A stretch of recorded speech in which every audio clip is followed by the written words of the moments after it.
Okay, welcome everyone. Nice to have you on this evening.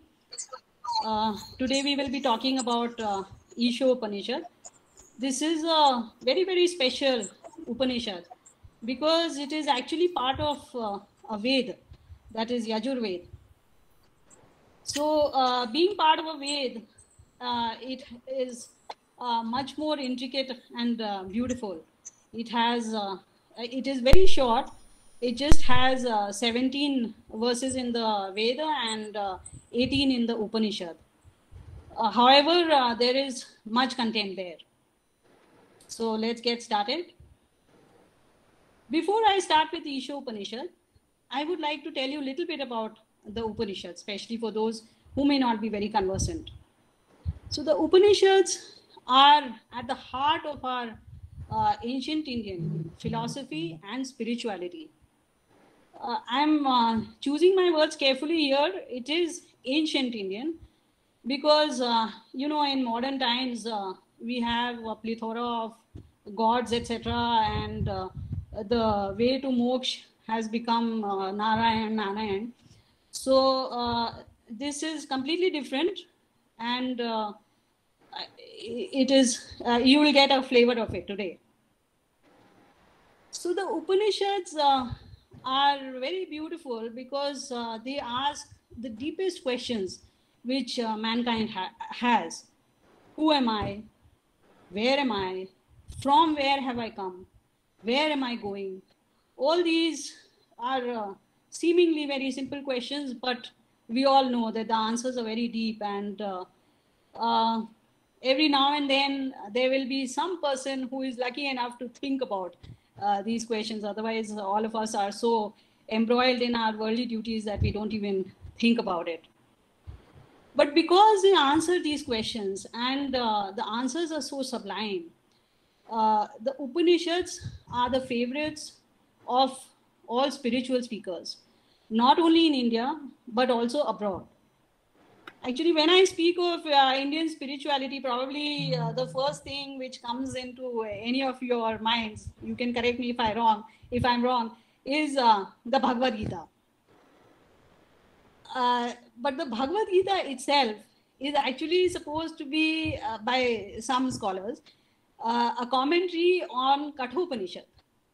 So these Upanishads are actually much older than even the Bhagavad Gita, and correspondingly much deeper as well. Also, the spiritual content is almost unadulterated, which means it is very, very devoid of rituals. Rituals are probably some of the things which put off intellectual people from looking at Indian texts. A lot of negativity has been put around yajnas, which is not correct yet. That is the situation as it is. However, in these texts, no ritual is mentioned. So that makes them again dearer to spiritual seekers. They are part of the ancient Indian Vedic heritage. What I mean by that is that the early seers, they gained enlightenment by their personal meditation, very deep meditation which they did, their studies and their meditation. And the result of that was these Upanishads. So the Upanishads contain the results of their findings, as well as they could be presented as from the perspective of their students, who kind of record what their preceptor said, what he did, what were the debates which he held with people. So a lot of Upanishads are in the form of a question answer or a conversation. Also, the Upanishads may have a lot of symbolic content, and a lot of it is not understood today, to be frank. People may write some things, but actually, really speaking, it is not understood. These Upanishads are also part of the Vedic lore. What it is, I will just tell you. They are also of indeterminate antiquity. They are so far back in time. They are of such a hoary past that it is impossible to say when they were created. Of course, they were of the Vedic times, and some scholars put it at 2,500 years back, some put it at 5,000 years back. As per our own tradition, this is close to the beginning of mankind. However, that may be difficult to accept. Be that as it may, it is my duty to tell you what the tradition says. Now to tell you about the Vedic lore. To understand Vedic lore, I have to tell you a little bit about the Vedas. And I'm sure most of you are conversant with the four Vedas, the names at least of the four Vedas, that is Rig Veda, Yajur Veda, Samaveda, and Atharva Veda. These Vedas are supposed to be aparusheya. That means they were not made by man. They appeared as is into the minds of the early sages who sat in meditation. And they did not change a word and they did not create anything. They just put it down as it is. And that has continued through what we say Shruti Parampara. That means one person said it to the other, to said it to the other. So the four initial sages who got the four Vedas, they passed it on to one person, that is Brahma. And from Brahma, an unbroken tradition of passing the Vedas through Shruti Parampara has been going on. And they have come down to us almost untouched, exactly as they were, because they were considered so sacred. The most sacred books of the Hindus, which contain the essential dharma, which provide knowledge, which allows the upliftment of man. So they are actually not just for Hindus, they are for mankind.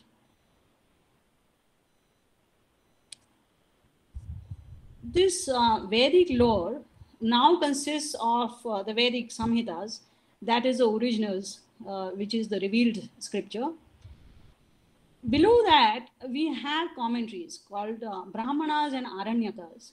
These again are coming from very ancient time, millennia ago.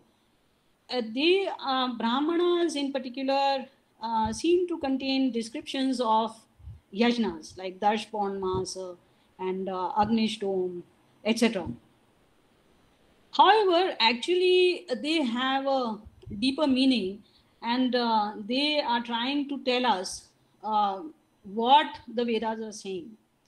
So today, most of the understanding of Brahmanas and Aranyakas is not there. Aranyakas is slightly less yajnik prakriya, but little more dharma related and contemplative. But the boundaries actually between Brahmana and Aranyaka are fairly blurred. Number of Brahmanas have Aranyakas as a part, etc. However, considering them as Brahmana and Aranyaka separately,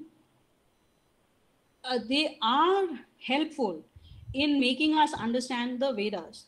Today, the understanding of these texts is actually a little limited. Parts of those in particular, which are very spiritual in nature, have been kind of taken out and been called Upanishads.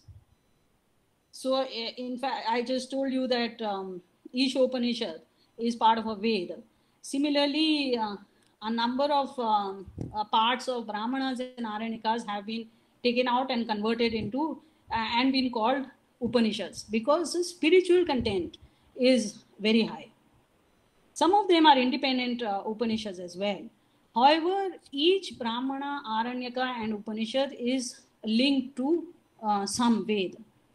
So the Isha Upanishad, which we will be studying today, is linked to Shukla Yajur Veda, for example. Now, if we look at the etymology of the word Upanishad, then Upa means close, and Ni means properly, or Shad means sit or obtain. So Upanishad, put all together, means it identifies knowledge that is obtained properly by sitting down close to a teacher.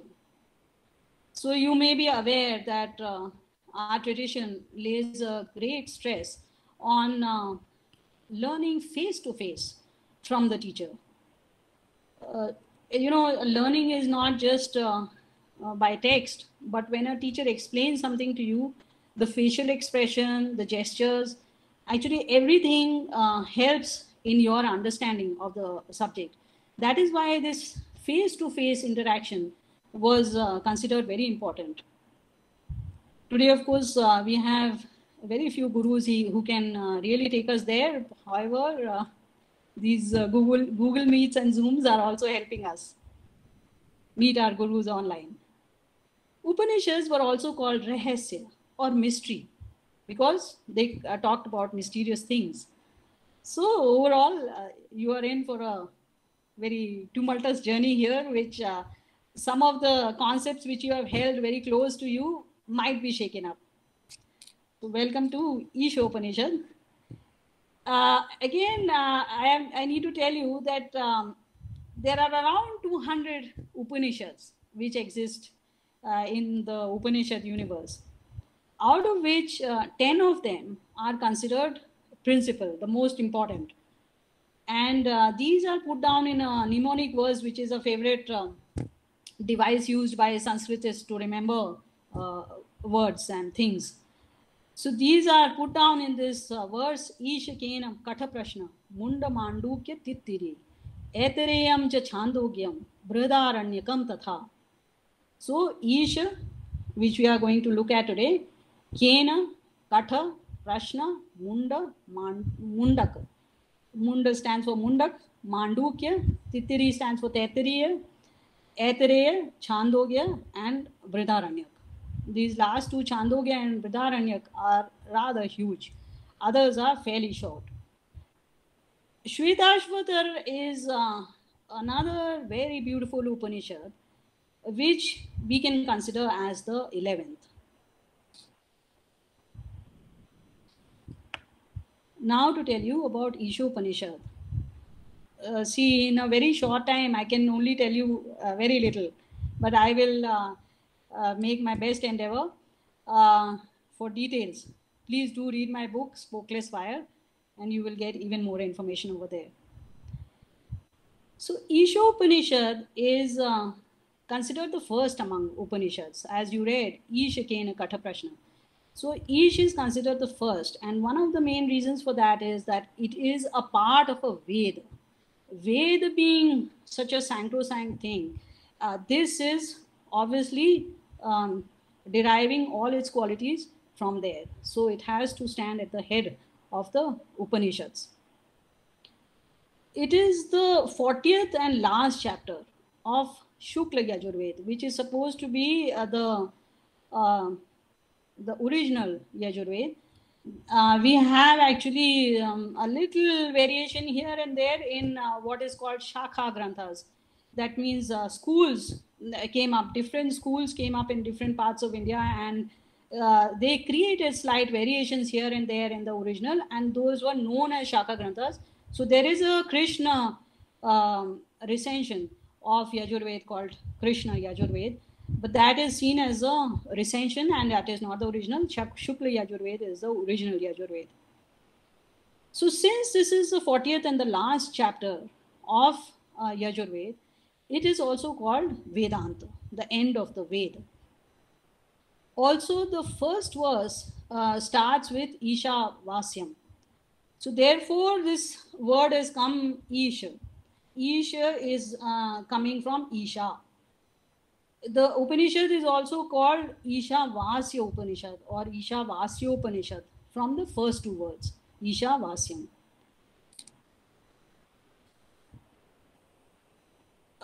Each Upanishad meets all the requirements of being the Upanishad. So the first thing, its main focus is to tell you about the path to salvation, either directly or by telling you what happens when you achieve that state, etc. Also, then it describes actually the dharmic way of life for normal people. So even for people like us, it is a very good Upanishad to read. It is not only meant for people who are well on the spiritual path and deeply embedded in it, but for worldly persons like us. In fact, some of the verses which I have brought for you today will reflect that. So this Upanishad describes God, the soul, and the soul's relationship with God and the world. See, the center of all this knowledge is, of course, the soul. And these are the three eternal entities which are recognized by the Upanishads. One is God, Paramatma. The second is the soul or Jivatma. And the third is matter, which inanimate matter, which makes up this universe, called Prakriti. So to tell you a little bit about little bit background for these three entities, Prakriti is is considered Sat. Sat means exist. So since Prakriti exists, it has an existence. It is not Maya and some imagination or hallucination or delusion, whatever you want to call, but it is a real entity. So it exists, therefore it is called Sat. Then Jivatma is called Satchit because it exists, it is not an illusion, and it is Chit, that means it is conscious. So because the soul exists, is real, and is conscious, it is called Satchit. Then you have Paramatma or God, who is Satchidanand, which is a word I'm sure all of you have heard many times. So he is called Satchidanand because he is Sat, that means he is real and exists. He is Chit, he is conscious, and he is Anand. He is always in a state of bliss. We might think we have achieved a state of bliss at some point in time, in meditation, even if we consider that great bliss, it would be a drop in the ocean as far as Paramatma's bliss is concerned. So therefore, Anand is an adjective which describes him and not us that well. So he is Satchidanand, we are Satchit, and this matter which exists all around us is Sat. Isha Upanishad, authorship, of course, I have told you already, it is a revealed text. Vedas are revealed text, so therefore the authorship is that of God himself. But the Upanishad contains a slight variation from the Veda. And this is again, because of the Shakha issue. So some school has, some teacher in some school has put in slight variations because he or she thought that it would make a difference to their students and make it easier for them. So one verse has been split into two, and there are some minor variations in 2-3 more verses. But those are not verses, those are not differences which are too big. Okay, so we start with the first verse. This is a lovely verse, and it has so many layers of meaning, as is very usual in the Vedas. Vedic mantras, they do not have a single meaning. The more you drill into them, the more meanings you get. So I will try and give you some meanings of this verse as well. Let me sing it for you first. Om Ishavasyam idam sarvam yatkincha jagatyam jagat tena tyaktena bhunjitha magridah kasya swidhanam. So this is Ishavasyam idam sarvam yatkincha jagatyam jagat. In this world, everything that moves, that means it exists and it is changing, all that is permeated by the Lord. And this Lord is a reasonably good translation of Isha because it shows lordship over something. So because Isha controls each and every particle of matter, each and every point of space, that is why he is the ultimate Isha. We might consider ourselves Isha of minor things which we own, and we can manipulate them the way we want. Therefore, we are their Isha.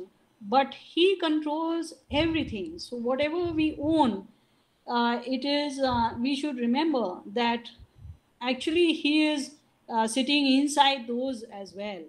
and He is the ultimate owner of everything. He has just given it to us as if for rent to enjoy it for a while, and we should not consider it really to be ours. Tena tyaktena bhunjita. This being the case, we should enjoy it with tyaga, with renunciation. We should not get so possessive about it and become so embroiled in it that we forget everything and just get deeply entrenched in this world. Everything we should accept as okay. I'm getting is this. This is good. Ma gridaha, don't be greedy. Kasyas vidhanam. Whose dhan is this anyway? Whose wealth is this anyway? So, what it is saying is that since it belongs to God, don't be greedy. Yes, work for your prosperity. It doesn't mean that you should live in poverty, but don't become too possessive about it, because in the ultimate analysis, it actually belongs to God only. And here there is a little pun, because Ka is also one of the names of God, because it stands for happiness. So because God, as I told you, is Ananda, so his name is Ka. So it is also saying here, Kasya Svit Dhanam, it is Ka's Dhana, it is his Dhana. So why are you trying to obtain more of it? Just remember, it is his Dhana. So there is this other element which is introduced over here. So here, the whole idea of this mantra is to create some kind of renunciation inside you and tell you that lead your life with little bit of distance from everything. The next verse continues from the previous one.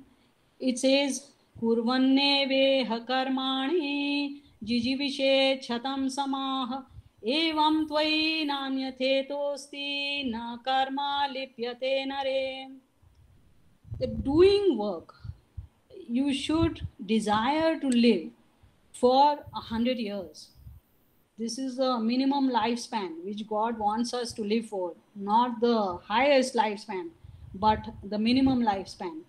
Evam tvai nanyatha na anyatha itaha asti.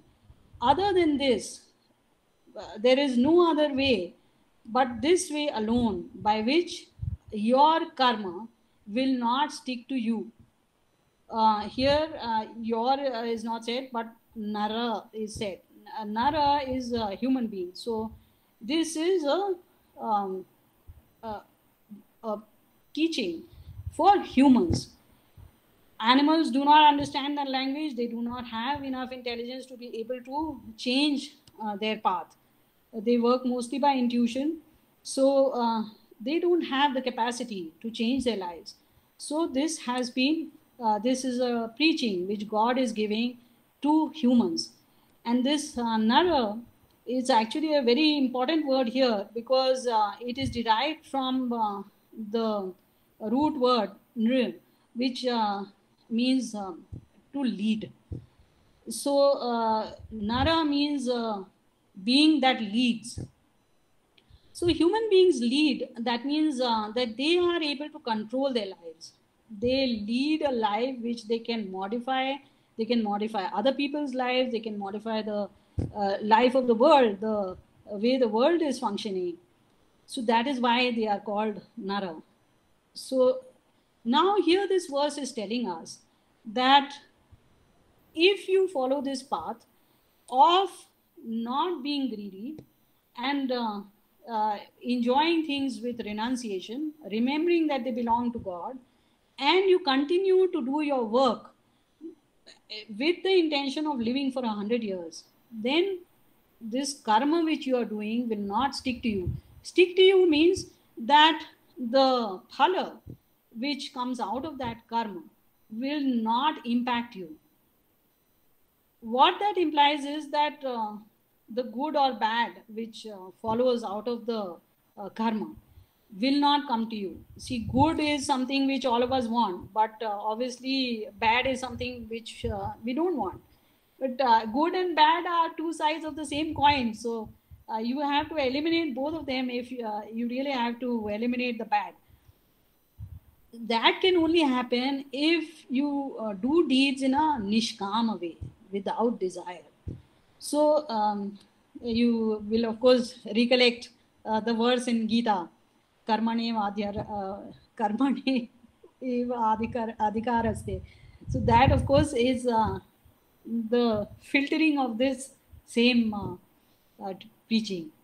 So doing things with little bit of tyag will ensure that the result of that will not impact you. This third verse also I wanted to tell you. It tells us what happens if we do not follow that righteous path which has just been described in the first two verses. So it says, Asuryanam te loka andhena tamasavrataha tanste pretyapi gachanti ye ke chatma hanojanaha. Sorry, little bit of this thing here. This matra should not be there. Tamasavrataha. So God tells us that if you are a person who is Atmahana, those people who kill their soul, okay, Atmahana literally means killing yourself. So those janas who are Atmahana, who do not listen to their conscience, that still small voice which is inside us, but do violent acts and are cruel, wicked, those people, those in this life or after death, they go to lokas. That means in situations or into births which are without light. It has they are covered with blinding darkness. So this darkness is a metaphor for ignorance. There is a literal angle there as well. Plus, there is a figurative angle. Both angles are possible here, are in fact implied here. So, you have bacteria and you have deep sea life, and all those species are there, which never experience light. They don't know what is the meaning of light. So, they have very, very limited senses. So, their ignorance is correspondingly higher than, say, a very developed being like a human being. For human beings themselves, we can be ignorant or we can make ourselves ignorant. So we can be born with limited capacity to understand things, or we can fall into bad habits like drinking alcohol, or for example, for taking drugs, which is the worst possible, in which you live in another world which does not exist. So you are cutting yourself off from real knowledge. So such people, they are the Atmahana, who have been given some knowledge and they are now destroying that. And they will then go into these lokas which are really, really bad and painful. So that is what this verse is telling us. Then the Upanishad gives us a vision of God and tells us about how paradoxical he is. So it says, Tadejati tannajati tadure tadvantike tadantarasya sarvasya tadu sarvasyasya bhayyataham. So the literal translation is, it moves, it does not move. It is far, it is close. It is inside everything and it is outside everything in this world. So this is a most amazing verse. So condition the explanation of God. So it says that it moves and it does not move. So let us take does not move first, because that is the real situation. See, there is an axiom in Indian philosophy which says that if a thing is omnipresent, if it occupies the whole space, then it does not move. Because where will it move? There is no place left for it to move. For you to move, you have to have space. So you change your position from this point in space to that point. Now you are occupying the whole of space. So where do you move? You can see it in some if some fluid is there in a jar from which all air etc has been removed, you will and just the whole jar is filled with that fluid. There is no way that the fluid can shake even inside that jar. So the same is true for God, since he occupies the whole universe. In fact, the Vedas only tell us that actually he occupies much more than this universe. This whole universe is sitting in a very small part of him. So there is no movement in this being. And yet he moves. How? Because we associate karma with movement. We cannot understand any action, any work being performed without some action. How does something get lifted from here to here unless some movement is there? So since creation has been done by God and the planets are moving and everything is following his orders, we imagine that there is some movement in him. So in our imagination, he moves. Tad dure, he is situated far away from wicked persons. The Atmanojana which we were talking about, those people. For them, he is very far. Tatvantike, but for those who are pure of soul, especially the enlightened ones, for them, he is like sitting inside them. Tad antarasya sarvasya, it is permeating everything, and inside and out, everything which exists in this world. Here I want to bring out one more thing to you, that God is addressed or described in the neuter gender. So in the Vedas, you will find all three genders for God. But neuter gender is actually the best description of him. Because gender, is something for beings with bodies, souls that are encapsulated in bodies. They need to reproduce. And to reproduce, you have genders. Otherwise, the soul too has no gender. And God definitely does not have a gender. So when you hear of this Shiva, Parvati and all, you can rest assured that they are not God. Okay, then this is a very beautiful description of God. Saparyagachukramkayam avranam asnaviram shuddhamapapavidham kaver manishi paribhu swayambhur yatha tatyatorthan vyadadhat chashvatibhyaha samabhyaha. So there are a lot of adjectives here. So we will go over them. Omnipresent.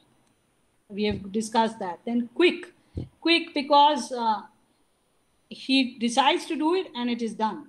There is no time lag like us. Without a body, akayam, he is without a body. So these concepts of avatar and all, which are now so prevalent, you must understand that they have come from Puranas, which are actually very, very late texts. They are like 12th and 13th centuries, 14th century texts which are there. And by that time, the knowledge level in India had declined considerably. So all is, Shiva marrying Parvati and all that is really a lot of hogwash. And Shiva did not have enough power. Sometimes he had to go to Brahma. Sometimes he had to run to Vishnu. This verse tells us about that as well. Without a cut. Without a cut means that Just now we said he's omnipresent. Now, in that omnipresence, there is not a single point where he does not exist. And you cannot cut space anywhere to create a point where he does not exist. So it is impossible to create a wound in this God. He has no muscles, asnaviram, that is no snayu, so without muscles, which implies all other organs and body parts. He is Shuddham, pure. This Shuddha is not the physical purity and not the mental purity, because when you are saying that he doesn't have any physical part to him, then Shuddham is already implied. Those purities are already implied. So this Shuddha actually refers to the fact that he has no ignorance, because ignorance leads to impurity. When we say I have impure thoughts, basically what we are saying is that I have the ignorance to desire for something. For example, there is a greed in me for something which I should not be having. So that kind of ignorance is not there in him.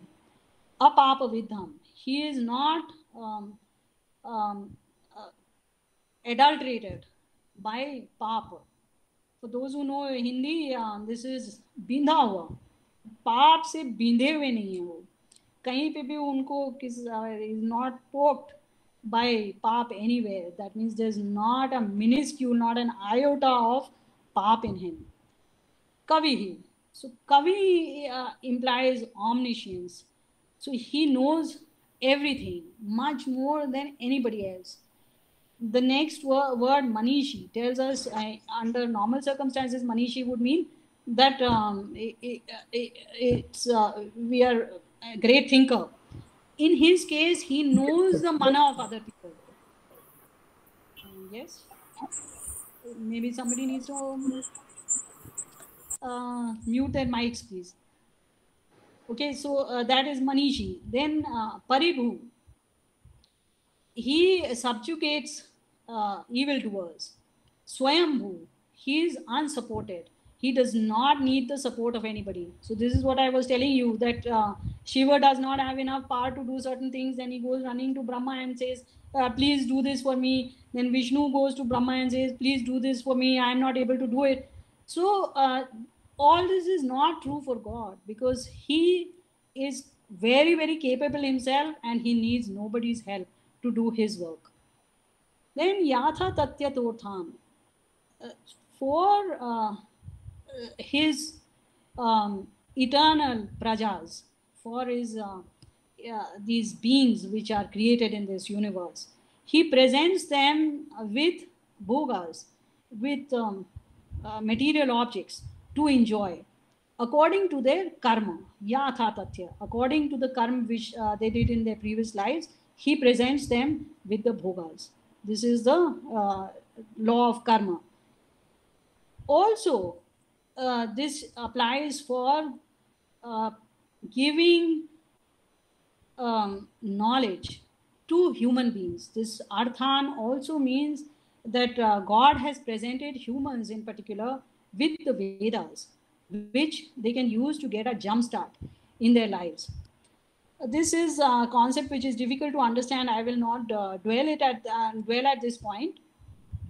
For those who would like to know more, please, I would like you to purchase my book and read it. This is one of my favorite verses, which tells us what we should do when we are dying. So this says, Vayo ranila mamrita mathedam bhasmantam shariram om krato smara klibe smara kritam smara. So Vayu is the element air. Anila is the sukshma constituent of which it is made. So in our philosophy, things are, there is gross matter and those are called Pancha Mahabhut, and they are made up of Pancha Sukshma Bhut. These are subtle constituents of matter. So Anila is the subtle constituent of Vayu, the gross air. Amritam. Amritam refers to something which is eternal, which does not die.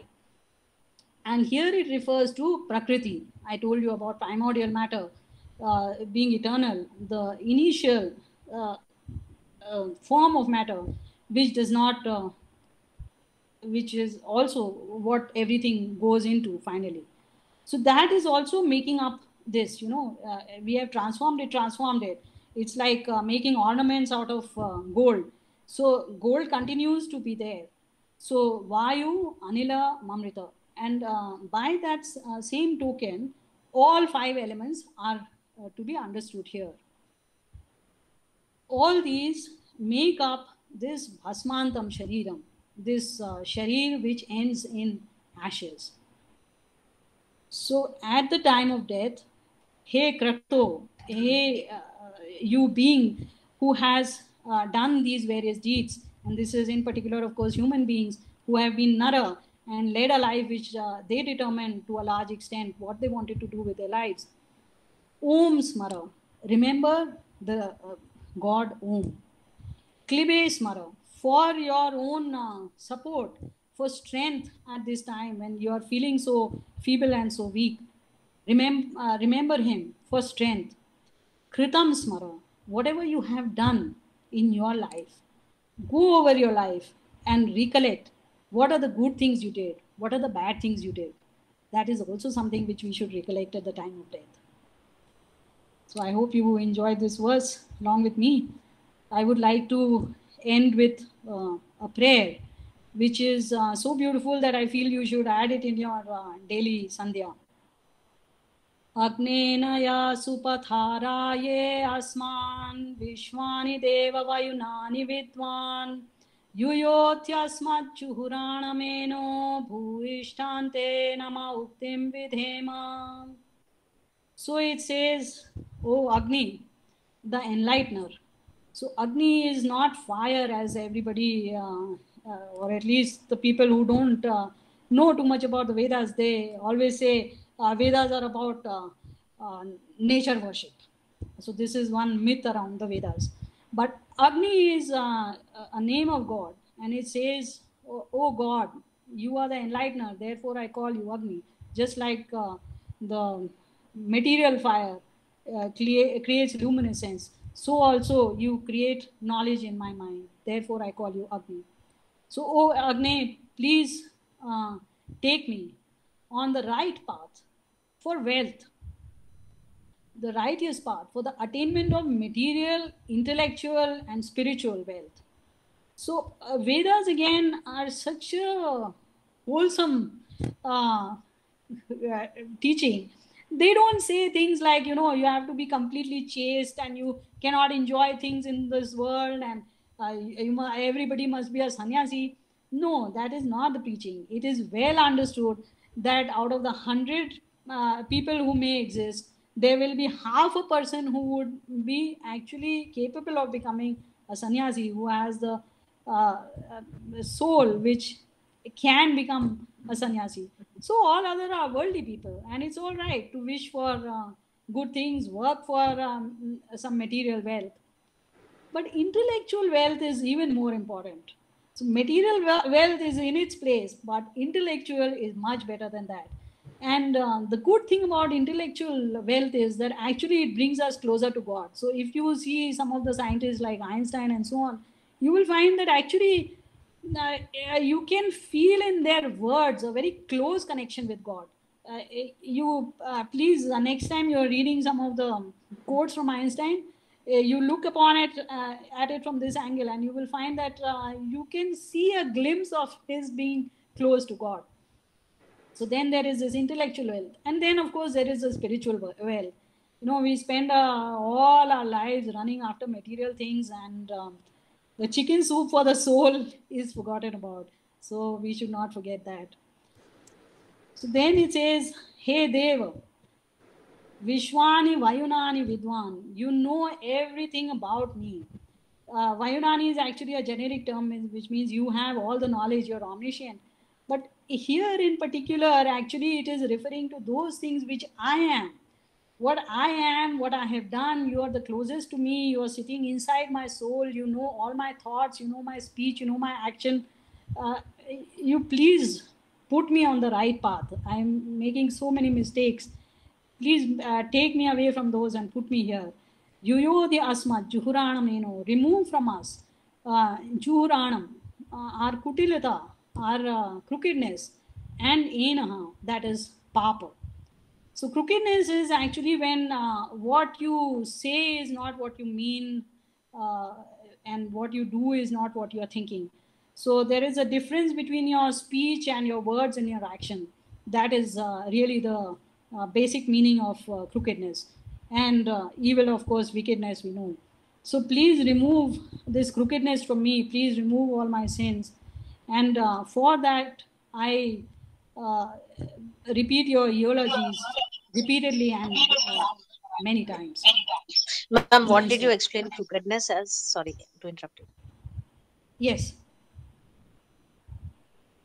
You wanted to Ma'am, ask something? crookedness, what did you explain as? I missed it. Crookedness is when there is a difference in what you are thinking and what you are saying, or what you are thinking and what you are doing. So many times, we are thinking something, but we are saying something else. That is a lie. And then when we are thinking something, but we are doing another thing. So that is a lie to ourselves also. So these things are constitute crookedness. Okay. Okay, so here what it is also saying is that we should firstly accept God as our master and should pray to Him. And this does not mean that God wants us to bow in front of Him. I also had this question in the beginning that is God so ahankari that he needs to be praised all the time and we need to tell him all the time. Even in human beings, this is not considered a quality that you should be in love with your own praise. So it is not that he is to be praised for him. He does not need your praise. And you can see that there are so many people who are doing well in life, who are happy, even though they don't believe in God. So many atheists, for example, who are very content and very blissful, more blissful sometimes than the bhaktas. But because they are doing the right things, and even as a devotee, you are doing the wrong thing. So anyway, that aside, you praise the Lord because it endears Him to you. He doesn't endear you to Him. You are always loved by Him uniformly, but you don't love Him as much as you should. So when it is like when you are in love with somebody, then even if that person is not in front of you, then you sing praises of that person, right? To your friend or even to yourself when you are sitting in alone, you will say, oh, she is so beautiful, or he looks so good, or something like that. So that further endears the person to you. Same thing happens with God. He becomes more priya to you. Also, the qualities which you describe are what you should be having also. You should bring them into your behavior, into your thinking. So when you are saying about him that he is nyayakari, you also need to be nyayakari. So he is satya. So you also need to bring honesty into your behavior. So all these qualities which you are praising in him, you try and bring in yourself. That is why this bhajan kirtan where तुम्हारे कुंडल ऐसे हैं and you are wearing a golden crown and your earrings are looking so beautiful. These are all nonsense descriptions of God.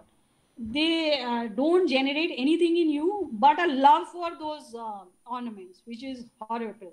Instead of creating renunciation, it is actually making you more worldly. So in the Vedas, you will not find any such prayer. And these are, as I told you, from 12th, 13th, 14th centuries. all this has adulterated the whole spiritual scene in India.